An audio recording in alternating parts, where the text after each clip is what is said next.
Greetings, every people. It's your cult of personality here, ToonKriticY2K. Nobody expects the British interruption. Hello! It's because Keyframe isn't here that she without asked you to do this, Keyframe. didn't you? Yeah, she did. God damn it, I knew it. I Okay. had to comply. I'm sorry. She's the team's bard. Yes, she is. So, of course, welcome back to Roundtable's Magic Show. We take a look at the poems that are Technicolor varieties of Season 7, all that good stuff. So you're probably watching this episode and wondering, okay, so where's the last episode? It was lost forever in the vortex of time and space. We'll find it eventually. Don't worry. We already did it, but it just kind of vanished, so bear with us. So, we have a few people here today. We have Golden Fox. Hey everybody, how's it all going? British Ninja. This episode really bugged me. Boo! We And that's the have same reaction I had to this episode. Voice of Reason. I'm back. Back again. Yes, I'm Voice back. is back. We Voice is found back. him. He also vanished into Hello, the friend. vortex of space and time, but we found him. Now, if you could this only is- find the last episode. Yes, the Go back. the world of adulting, as it were. Adulting. Is Keyframe is not here due to personal reasons, and Lightning Bliss is actually out looking for a house. She's also adulting, so she's also in the vortex of time and space. But that's okay, because we have two very Keyframe. cool guests. We have the editor. Hello there, my friends. I'm the editor. For a split second, I thought that was Ninja talking. I'm sorry, you two sound You racist bastard. That would work if you were actually talking about a race and rather than a nationality. Do you really believe that he was me? I thought for a split second, but then I realized, no, that's him. And our second guest, the one that actually has been requested for quite some time, the other Red and Black OC of the analysis One community. day, I will get somebody not to call me the other Red and Black OC. I swear to God. You will be called that so long as I exist. There can only be one. Don't give me ideas, dearie. We have Crimson Glow with us. Hello, everyone. I'm Crimson Glow, your future evil overlord of all things pony and otherwise in this world. Boop. So, today's episode is an interesting one. This is an episode that actually delves a little bit into the Legends of Magic comic series that is currently going on right now. It introduces characters from that into the actual episode canon. And boy, this is a weird episode to talk about. So, who wants to get this started? Well, don't everyone jump at once. I'll jump the gun in front of the bus. So, I'm not gonna lie, this episode left very little of an impact on me. I thought it was very forgettable. In fact, I had to make sure we were doing this one. It's just that episode! Yeah. This is the first time I've heard somebody act so negative towards this episode. You know what, let's start with the negatives first. Why the heck not? Let's roll it. Oh boy. Okay then, I got one Okay, start. well, I'm gonna have to rephrase myself. I didn't mean to be negative, it's just I thought it was forgettable. I don't think it's awful. Okay.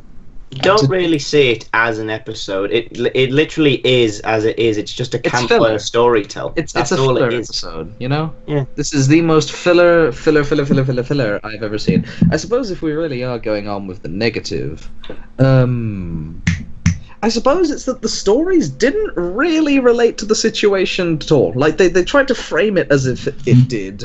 But, like, okay, let's go through them one by one. You had Applejack's story about the big strong guy who goes Super Saiyan for some reason, and then he joins... Right, here's the thing. A bunch of douchebag guards leave the island and leave everyone to die. He saves the day, and all of a sudden he wants to join them? Like, huh? And then they come out of that story like, oh, if you're ever in trouble, just go Super Saiyan and be super strong. You know, that's fine. Well, that's easy for the main six, because they can do it whenever they want. Yeah, like literally can do that. With I actually ver- think that with that part of the story, that the way you described it seemed to relate more towards Rainbow Dash than Applejack. Yeah, I was gonna say that's more of exactly. That story's more like the Wonderbolts. It's like the with- Wonderbolts are crap. Oh no, we're gonna run away. Dash saves the I'm- day. You I'm can be a gonna Wonderbolt. pitch- I'm going to pinch something from Fat Man Falling real quick. By the way, go vote for him on Analysis Daily. Shameless plug. From his video, like, he mentions how Rainbow Dash's story is meant to inspire bravery. The fact that he was brave enough to fight the dragons. But is it really bravery when you had a plan? You know? No, it's not bravery. Like, you know, if anything, Rainbow Dash's the guy in Rainbow Dash's story, he had a plan to lead the dragons into the storm, use the fireproof shield and stuff like that. So if anything, it should encourage you to think ahead and not act rationally, which is exactly what Rainbow Dash did when she kicked the goddamn ceiling down. So it's, I don't know. I felt like this episode as a whole is kind of like a bunch of stories that they wanted to tell in the show. So like, okay, let's try and write a half-assed way to incorporate these stories, and they didn't really think them through that much. Like, they tried. Don't get me wrong, they tried, but yeah. I think it could have been a little better of incorporating the stories. Anyway, I know I've kind of been long-winded, so I will pass it off to Ed. Ed, what is your negative? Ed. Well, yeah, There are some who call him Ed. He is Ed. I call him my grey wolf. Indeed. Yeah, the negatives in the basic is the connecting in every single one of these episodes is they don't make sense. It's like picnic and then random stupid creation of Hellspawn decides that's a stolen animation from another episode. Exactly, it's the same goddamn cloud animation from whatever that episode was with the Apple Bloom Ghostbuster kind of thing, and then it's okay. Let's hide away in a cave and tell stories. It's like, where did that come from? And straight away, that it's giving away bad messages. For one, you're not supposed to have a fire in the middle of a cave in an enclosed area because everyone will suffocate to death. One, you're not supposed to close off the entrance. He complained about this throughout the entire episode. I swear to God, like we were just watching the damn thing, and they started a fire, and then he was like, "Dude, that's not how it works." Well, from someone who's completed Duke of Edinburgh training, I know the basic inputs for this crap. Duke of Edinburgh training for non-Americans is kind of like a camping trip with, you know, a medal at the end. Oh. Yes, you get a medal. You get a medal from the Queen's husband. Pretty much. Yeah. Anyways. Yeah. So yeah, as they were all going around, the three stories didn't really connect to each other, and it is just basically a comic reading. That's all it is. I mean, I love the reference in it, but at the end of it, it's like we have these three stories just to pass the time, and then we move on just down a waterfall, and then they're exactly where they want to, and they're like, oh yeah, let's do this again. It's like, was that an episode, or was that just reading other people's fan fictions? Well, they're good fanfics, at least. Oh yeah, they are legitimate canon fanfics as well. Could you imagine if they used this opportunity to tell Fallout Equestria?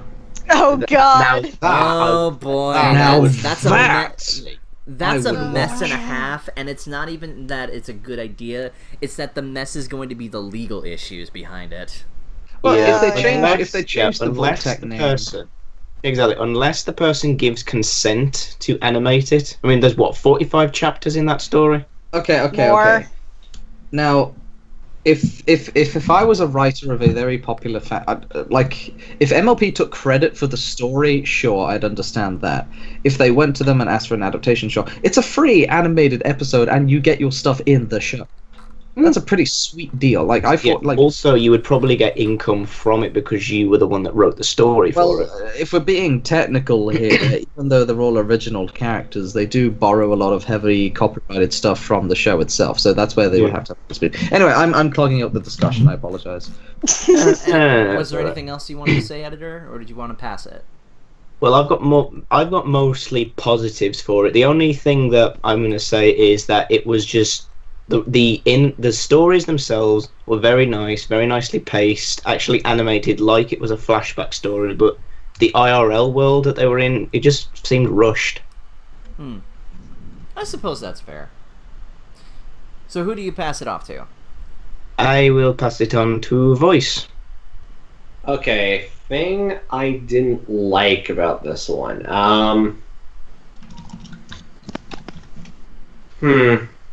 Wasn't that funny? I think that's the.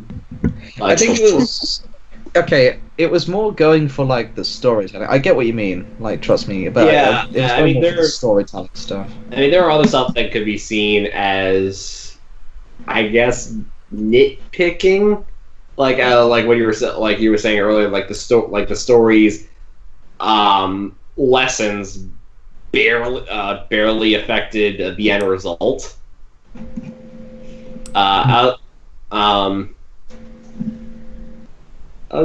Other than that, well, they cut. I'll tell you what Yeah. did make me chuckle, and that was when like Apple Bloom was like, if you people turned evil, it'd probably be you. I find I've that seen funny what you're because like. I find that funny because they did actually turn evil at one point. Did they? When? What Sweetie Belle and Scootaloo turned evil. No, Rainbow Dash, Rarity, and Applejack. The Dark Water was- saga, right? Pony's the Dark Water. Oh yeah, it's more Oh, comic yeah. references. Gotcha. I just find that funny. It's like a little non-comic reference. But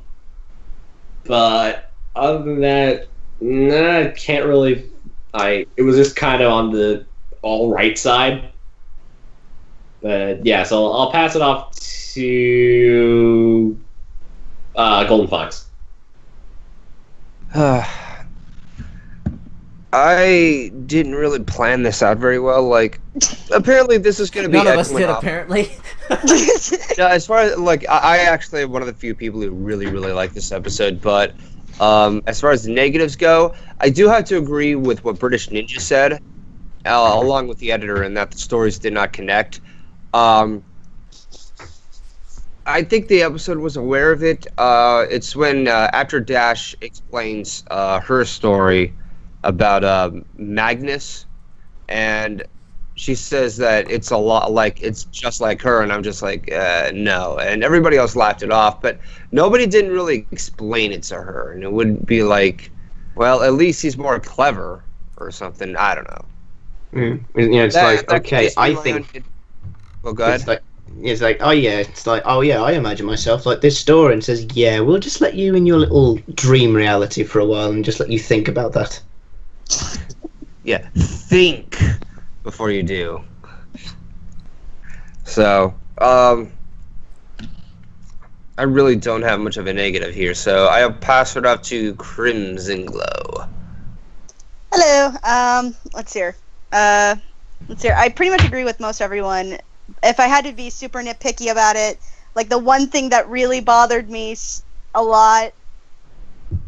How the hell did Rarity manage to do finger puppets? Like those. No, I How is thought that a negative? That's cool. No, it's You stupid. know what I I have to thought say? it was But stupid. it's so like how she doesn't The have any only fingers, plot she doesn't- convenience I have is the fact that she has magic. She's a unicorn after What? all. No, but she doesn't But know her any horn wasn't spells. glowing. And fingers. If her horn was glowing, I'd give you liability on that one. But no, I'm with her. Like that's complete bull. Like that just bothered me throughout the episode. Like whenever like Rarity did the little shadow puppets, and editor was just like, she's doing magic, and I'm like, no, she's not. I bet you anything you wouldn't be complaining if this is Pinkie Pie. Okay, Yeah, it would Yeah, make but sense. she- It would make sense for her. Yeah, but you know that she'd be doing it with like her hair, like her mane or her tail, and weirdly shaping it like cotton candy, Oh, like those God. cotton candy flower things. I just thought of something. If it wasn't the CMCs and we replaced Rarity and Sweetie Belle with Pinkie Pie and Mod. Oh God. Oh dear. Then everything would be about rocks. Yes. Or no, Maud would just dig them out of the cave into safety. End of episode. Yeah, pretty much. Here's the weak point. Dink. You can go now. Turns out these flies are weak against rocks. She just squishes them. It's just deadpan, Also, just kills them all. also flighters, really? They're stupid. No, hang not on. I want even- to talk about that. I want to talk about that when you get to it. Okay, all right. Then who's left? That's pretty much Who's it. just left now? Oh, hi, other red and black OC. Yeah, Oh! The Other, vinegar. okay, that's cute. Okay. No, there's other, but you forget there's another red and black OC in this shenanigan crew, so... Scorcher. Does he consist of a red and black OC? But has I a know he black has jacket. the black jacket. That's I know he has the black jacket, but does that count? My fellow equestrians, I come Good to you God. in a time of need. God As of damn this it. episode, we are facing a crisis. We are facing an enemy that we have never encountered before. We have had I our can't believe fair he's doing this. share of villains. We've had some psycho princess chick go crazy. We've had this centaur dude just rip up the entirety of Equestria. We have seen many things. But, Phillies and Gentle Colts, I'd like to address you to this picture here. This is our enemy. This is the creature that we must put on our most wanted list. Oh, but you say they're just cute. But one may be cute. But when you put them all together in a swarm, when you put them together in a swarm, you have created a monster that cannot be stopped. Unless you gif it. I wager that if we were to put a bunch of these into the next villain's lair, that villain would be dead. Not from the bites, just from the sheer heart attack that these creatures have formed an amalgamation of pure terror to come and wreck their shit. Vote for me for Mayor of Equestria, and we will make sure that these villains, these monsters will be stopped. Hashtag vote for cartoons. I'm sorry, no. Oh yeah, and this episode was okay. I would rather switch So- color schemes with the Sapphire Heart Song than vote We're for you. Thank you. essentially voting for a bug zapper. Is that what you're saying here? Yes, If I am a president, very big. Not just that. I implore the forwarding operating base of Equestria and Josh Scorcher's crew. I vote that we instill maximum flamethrowers to every soldier across the Well- Equestria. Funny enough, Zach, you might not even have to, because there is a job in Equestria, if you remember back to the one Ed was talking about, in the Yeah, episode where- where yeah, Apple where you Bloom could has just- a ton of nightmares. Exactly, where you can just Ghostbuster up. Yeah, you got a Ghostbuster suit and you just catch bugs. That's all you do. What are they? Thunderbugs? Was that what they're called? They were I Thunderbolts, think I'm sure. that's what the episode said, but I also want to know if that actually exists or if she just invented that in her head. She was like, "What's the worst job I could ever have for a cutie mark?" I like to That. think it's. I like to think it's real. It would be fun. So That I would be a guess- fun thing. So I guess that leads me to the positives now. Okay. Positives. This is a good episode. I do like it. Even though it is filler, it still has some pretty good points to it. The one point I think that actually stands out, at least for me, is to see how well the three sister duos actually have progressed since the last time we saw them. You have Rainbow Dash and Scootaloo much more in tune with them being on the same page and just like, yeah, you're my little sister. That's cool. You have Applejack and Apple Bloom, and they have a lot more to them, with Apple Bloom apparently knowing a lot about these legends and is a little spoiler butt. And and then you have Sweetie Belle. I don't really know what to say about Sweetie Belle. I mean, I guess she kind of improved. Future supervillain. Yeah. How so? Oh, she's just evil. Sweetie Belle's evil. She's just evil incarnate. Apparently, it's the cute and sweet ones that will get you. Notice how she casts a protection bubble shield around herself, but none of her friends. Because she probably Yes. didn't even make one big enough. Because she planned the bugs to attack.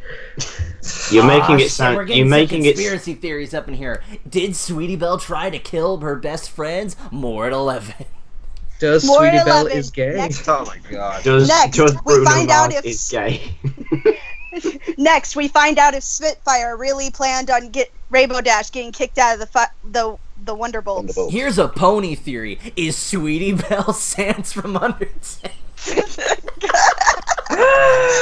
Next time on Game Theory. Okay, I hate alright. Game Theory. In all seriousness, though, I really like how each of the sisters have developed. I like the chemistry between them. It's all good stuff. So I'm gonna pass it back to the other red and black OC. For me, I actually didn't know that any of these were from the comics because Yes, I they don't are. usually read them. I don't usually read them. They're only recently out, babe. Oh, okay, that's why. The only one I know of is the Sombra one because, of course, I do.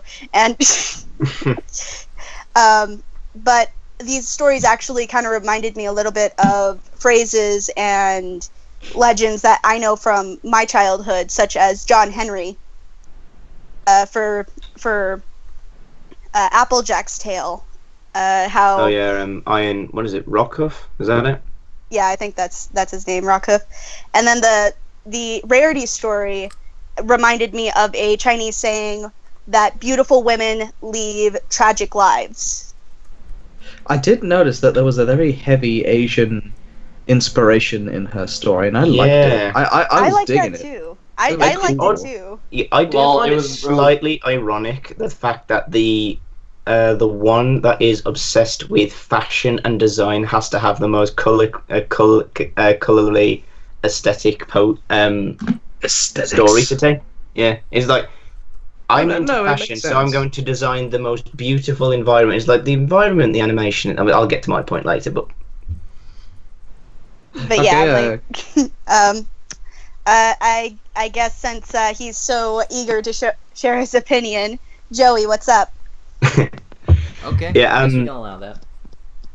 I don't know. Do you want to go backwards? Your choice. We usually do go backwards. So who? I'm sorry. I will stick back to it then. So it's That would be Golden, right? Yep, that'd be me. Yay! So, what I liked in this episode, I only have to pick one, and I would have to say the story of Mist Main. And basically, just how like these three stories are willing to dive into multiple cultures that I've been kind of curious to see or see how the show would tackle on it. And so far, I've really enjoyed Mist Main story, especially when it came to the little snake dragon fight. yes. That was very fun. Yeah, it I'm was. I'm slightly surprised British Ninja isn't fangasming over that one part. Oh, why? Because the two dragons fighting against each other in a Chinese environment. Hanzo What are and you- Genji, mate. No, Ah, I'm for not. the love I'm not a filthy Hanzo main, you cretin. Is that a pro Genji? Is that a true getting? Like, here's the thing. I more appreciate it more of the folklore, and if anything, it reminds me of Scott Pilgrim versus the World, where they had the gorilla versus the, Oh, that the, was the fun. two snakes. Yeah.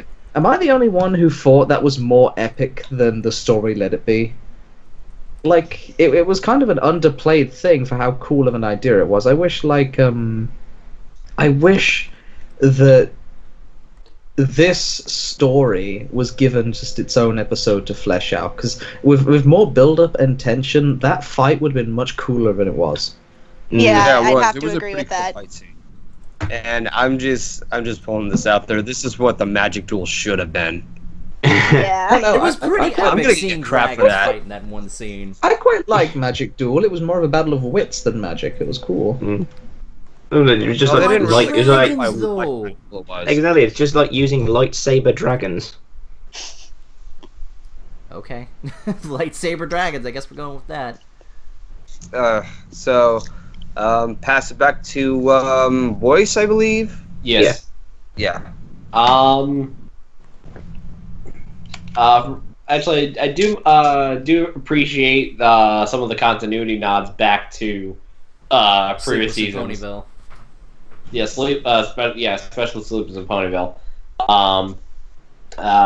Was it addressing addressing the Rainbow Dash Schooler relationship, and now going on with the metaphorical sister thing. It's sort of working its way on. That I liked, and also Rainbow Dash's a puffed up face. Yeah, puffed up face Rainbow Dash. That's That was- actually not that the was round terrifying. table meme face, so No, I think I know what is. The meme of the episode. If it was going to be that one, I was going to comment. If you have Onitis. No, I would have went ha cha cha cha cha. Put a little bowler derby on Rainbow Dash. You got it. Brilliant. Who's it on to now then? I'll pass it back to editor. Yep. Yeah. The one thing that I always look for in cartoons like this is references, and I love references. There were so many goddamn references in this show. The first one is a mix between Skyrim and How to Train Your Dragon. There was a lot of really nice world building in this too. Yeah, I was going to say, the animation for this kind of thing, I mean, the design for that arm, I mean, the design for the armor one, I've said this enough times that it's going to make Crimson punch me in the face for it, but I want that armor. Later. I will punch you later, because you literally have said that since the day that we saw this episode. Let's hear 1. I know, 2, it's awesome. 25 times! I counted 25 times! It's awesome, though. I know it's awesome, but Jesus Christ! Yeah, I don't there's that fangasm. Yes, you do. Don't lie. Then there's I was about to the finish next that, but okay. one. Yeah. Then there's the next one, which I can actually, kind of stealing what Crimson said. I can actually bring that from a Chinese proverb made by Lao Tzu, which is, if there is beauty in character, there will be harmony in the home. If there is harmony in the home, there will be order in the nation. And if there is order in the nation, there will be peace in the world, which kind of brings the entire thing together, where it's like you have harmony or you have the beauty aspect of that one story that kind of links it together in a way. And then the very last one, I was either going to be saying something like it was either a 300 reference or a Roman reference, but I'm going to go with Jason and the Argonauts. That and the fact that the guy was fighting Torch. Is like, I just love the references. Just so much. You know, I just realized something. What? Flash Magnus. Yeah, exactly. Flash Magnus. So you don't think at all that he might be the ancestor of Flash Sentry? I know. I mean, it's not far off from possibility. I mean, you're not wrong. As long Now, as if it they were wasn't voiced by, if he was voiced by Vincent Tong, then I would possibly have reason to believe so. Yeah, if he was voiced by if Flash Magnus was voiced by Vincent Tong, I would have to hate that character now. Also, fun fact: his name translates to Flash Great. Yeah. Flash is great. Well, that explains so much. Well, Or no, the that's Great what Magnus Flash. is. It is the Latin word for great and greatness. So it's the Great Flash? Great Flash or Flash Great, either So or. Barry Allen or Wally West. I was gonna say, so is that like Flash Gordon kind of reference now then, or what? I don't think so. There's so It's- many flashes. I just thought it was cool because I'm a fan of things translated into Latin, forgotten languages like that. Please, Anyway. everyone, no flash photography. Oh Yeah. God. Anywho, is it back to me? Yes, it's back to you, other British Okay, person. so I know this is kind of petty and kind of small, but it's literally the most interesting thing I took out of this episode. In Rainbow Dash's story, we are told a tale before the Wonderbolts even existed, so we're talking really old MLP folklore now, we're talking pre-Celestia and Luna, when Equestria was named, we're talking when there were just 3 tribes. And, the Pegasus, now with the dragons, we can clearly see that one of the dragons is actually Ember's dad, the Dragon Lord. Torch. Yeah. Do you think that if they were like, hey, did you meet up with this guy way time ago? And he's like, yeah, I kicked Did you his get your ass. ass kicked by your ass kicked by a cloud? Here's the deal. If it's Dragon Lord Torch, he doesn't look that much smaller to when you met him in Season 6 alive, thus confirming that dragons don't only age slower than ponies, but it is so much slower than we originally thought. Like, this guy hasn't aged a day in over 2,000 years, so what, that brings Spike And then we look at Spike. This poor child will likely be young for the rest of the. Well, I say young, a baby for the rest of the show, which sucks because he's clearly grown up mentally, but I don't think he'll ever grow up physically because I was going to say, if we're going by our year time, he's at least 8 years older than he was the first time of the show. So, Voice, do you think Torch was in the Lazarus Pit for a while then? Sorry, what? I was saying, Yeah. so Voice, do you think Torch was in the Lazarus Pit for a while then? We're either talking Lazarus Pit situation or holy crap, dragons are so much older than we gave them credit for. Well, hang on. Well, hang on. Actually, now that I'm on the internet, I'm actually going to look up D&D rules, how old dragons could be. I don't know if that would apply in My Tricky. Little Pony. To be fair, Tricky makes a good point. Remember Dragon Shy? They say that dragons can sleep for centuries. They're probably. That is true, yeah. I don't think they're immortal, Tricky, because if they were immortal, then they would never change the dragon law. They would just have one dude. Yeah, But, exactly. Forever. And also, we don't know exactly how long a Dragon Lord term lasts for. But It we was do just know. I they're thought it gonna was be. just until they were sick and tired of it. No, he said, according to Dragon Law, it's time for me to step down. So it's probably like an age limit or something. So I guess, who knows? But yeah. Fuck, they're old. Poor Spike, man. I kind of had this idea that he would grow up to Ember's age or something like that. Well, hang on. How old did they say the story was? Well, it was predating Celeste. It was predating Equestria. Like this is back when they had the tribes. Before Celestia. I think that was even before Equestria was formed. Yeah, but at that point, then We're talking 2000 years, roughly. if we're going by a D&D logic, I believe then that would make Torch a Great Worm, spelled WYRM. That's 12,001 years or more. Jesus. 12,000. Sorry, 1,200 years or more. 1,201 years or more. This is the thing. It's not like he was a kid. He was an adult when that happened. He was probably in his prime. That alone, That's what I want to say. He was like in his prime. Yeah. Also, you noticed he didn't have any of his badass armor on him. Yeah. Alright, there we go. Yeah, so I'm wondering, the Green Dragon, was that the current king at the time, or Wasn't that the dragon from? that dragon from the Spike episode in season 1? Yeah, it was. No, was it season 1? It's the one with No, with the one with Aloysius. Aloysius. The one with Aloysius. Yeah, it was a green dragon. So I have a feeling that's the same dragon. Or at the very least, it's maybe like a very, very close relative. Yeah. At the yeah. very least. Christine brings up a point. They only said it predates the Wonderbolts. This could very well have existed while Celestia and Luna were in ruling too. Well, didn't they start the Wonderbolts to protect the ruling of didn't they just I could have sworn the Wonderbolts were at the start of Celestia's rule. They were, yeah, because they said that the performance of the two sisters was so. No, it was after Luna's sentence to the moon. There was no need for God. Okay. Yeah, and the EUP was the first attempt. So the P part was again that guard. So then that would make, he would be either. This would be before the heartwarming tale kind of. Right. So question. actually, if that were the case, then at that time he would have been, I want to say, mature adult.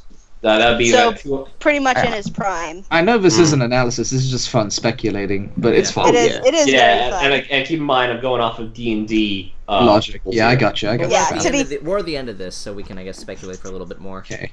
Yeah. Yep. I was going to say, because even the show has said that we know pretty much nothing about dragons, so anything's up to speculation. I did remember one thing. This isn't about dragons, it's about something else. And it's something that I realized after I had my negative and I was kicking myself. Because I have a second negative about this damn episode. And I went to the end, Why did they just sit around and tell stories when they should have been trying to escape or find a way out or they if we're going by logic, technically when the caves failed in, they should have suffocated from the fumes of the fire. God damn it. I'm not even talking about science here, just logic. They ran into the cave And even Rhoda's like, well, we are food. They're probably going to eat us. We'll just leave this cave open and hide for a while, talking very loudly next to a bright flame. I'm sure that won't attract anyone. Why didn't No. They wanted because they wanted to listen to the stories. No, they should have chosen a moment when any sane person would have chosen a moment when they were distracted by eating everything and just booked it. You're putting it under the assumption that any of those characters have sense. But yes, they should. They are not stupid. I don't get why they just stayed in an open cave. That's a very stupid thing. So is that about it? Yeah, that was just something I thought of. Like, hey, wait a minute, I remember that was stupid. Okay, so now that we're at the end of this episode, I can really quickly take care of the Roundtable meme faces. So, the winner of the first part is with our last episode. Let me give it to you guys first. Oh God. It is this right here. Yeah. The winner of this week's Roundtable meme face is Luximus. God damn it! With My Little Pony friendship is me. Family show. Family show. It's gonna scare the shit out of me. God damn it! Hey, I'm still pretty, right?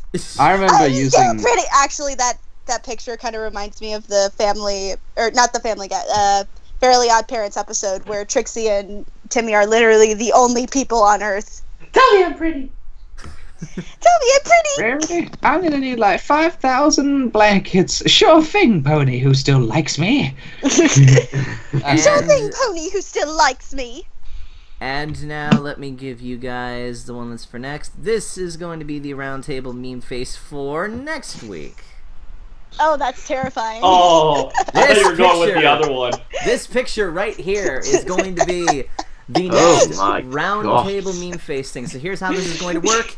Go to my Twitter. I'm going to post the picture up on my Twitter. What you're going to do is you're going to take that picture, put your best or funny subtitle to it, and tag it with hashtag Roundtable meme face. The winner will be decided next week. I thought you were going with the other one where Scootaloo's holding Rainbow Dash's mouth open. Yeah, but that would be too obvious. That one was too obvious. I had to get a little creative with this. Rainbow, I think you got a bit of chicken. It's like, I think you got a little chicken. I was told never to eat those chicken wings. That's funny. This one's like when your friend when you're talking to your friend about who has the stranger fetish. No, better yet, when the rogue has a brilliant idea. And I'm just telling you guys right now, if there are any pedo jokes, they are automatically disqualified. Not just because they're not funny, because they're pedo jokes. So I implore you to be creative and do something besides that. When Cross. But I need an adult. Oh, fuck you, Ninja. As a fan. You know what? You're lucky I didn't say that during one of the more recent sessions. Anyway, so Jesus Christ. we're gonna still be hunting for the lost episode of Triple Threat. We're gonna get to that at some point. Do not worry, but join us next Tuesday at the usual time when we talk about To Change a Changeling. Not gonna say what that episode's about, but let's just say the guest that we have for it is Changeling related. I will leave you to speculate on what that guest will be. So, I think that pretty much takes care of everything here. Thank you to Editor and Crimson Glow for coming on. Check out their stuff. They're pretty cool dudes and dudettes. And well, thank you very much for having us. Yes. Thanks. You two are very welcome. So with that being said, thank you all from all of us at Roundtable. See you guys on the next episode. Stay awesome.